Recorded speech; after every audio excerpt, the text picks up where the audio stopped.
জাহান্নামে যাবে, পায়ে বেড়ি থাকবে না। এই উম্মত জাহান্নামে যাবে, গলায় শিকল থাকবে না। এই উম্মত জাহান্নামে যাবে, চেহারা কালো হবে না। অথচ জাহান্নামীদের চেহারা কালো হবে, এই উম্মতের চেহারা কালো হবে না। একজনের চেহারাও কালো হবে না। ফেরেশতা জিজ্ঞেস করবে, আল্লাহ চেহারা তো ঝকঝকে, গলায় নাই শিকল, পায়ে নাই বেড়ি, হাতে নাই হাত করি, এটা আবার কি পাঠায় দিলেন? তো আল্লাহ জবাব দিবে, আমার বন্ধুর উম্মত খবরদার। তো ফেরেশতা মালিক জিজ্ঞেস করবে, দারোগা হাত কড়ি নেই কেন? বলছে, যেই হাত উঁচুতে ব্যবহার হয় ওটা হাতে হাত কড়ি লাগে না। যেই পাও মসজিদের দিকে চলে ওই পায়ে বেড়ি লাগে না।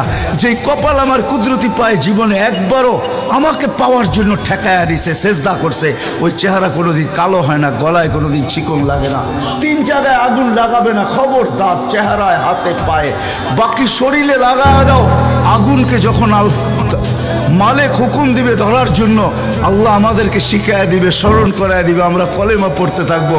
আগুন আসবে আর যাবে, আসবে আর যাবে, ধরবে না। একবার, দুইবার, 3 বার হবে।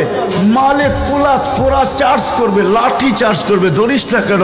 তো আগুন বলবে, লাইসালি সুলতানুন আলা মান ক্বালা লা ইলাহা ইল্লাল্লাহ মুহাম্মাদুর রাসূলুল্লাহ।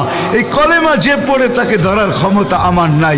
তারপরে আল্লাহ নিজে কি করবে? ইমাম কুরতুবী রহমাতুল্লাহ আলাইহি লেখছেন, ফাআমাতাল্লাহু মাউতাতান, আল্লাহ আমাদেরকে ঘুম পড়ায়া দিবে। মৌতের যেরকম ঘুমের দোয়া, মৌতের দোয়া আর ঘুমের দোয়া একই দোয়া।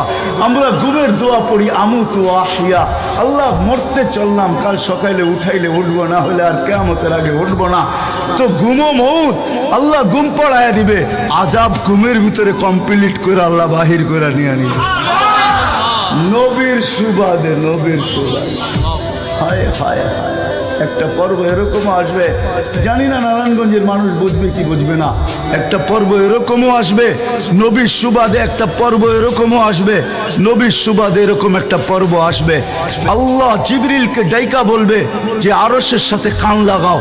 তো দেখবে যে আরশের সাথে কান লাগা একটা ক্ষীণ আওয়াজ আসতেছে, যেইখানতে বলতেছে, হান্নান মান্নান আনকিযনি, ও হান্নান মান্নান আমাকে বাঁচানা। তো জিবরিল বলবে, বড় ক্ষীণ আওয়াজ, হান্নান মান্নান বলে বাঁচাইতে বলতেছে। বলছে, জিবরিল দৌড়ায় যাও, আমার বন্ধুর উম্মত আমাকে বাঁচানোর জন্য ডাকতেছে। জিবরিল যাবে দোজখের কাছে, মালিকের কাছে যাবে। মালিক লিস্টি দেখা বলবে, কেউ বাকি নাই, আখরাস তো সবাইকে বাহির করে দিছি। ফিরে আসবে, আবার শোনাবে, আবার যাবে, আবার ফিরত আসবে। তৃতীয়বার এসে আল্লাহর ঠিকানা বলে দিবে, যাও দোজখের ওই অথই তলদেশে যায় দেখো, কয়লার মতো কয়লা হইতে হইতে পোকার রূপ ধরে গেছে, উপরে পড়ে আছে, ওইখানে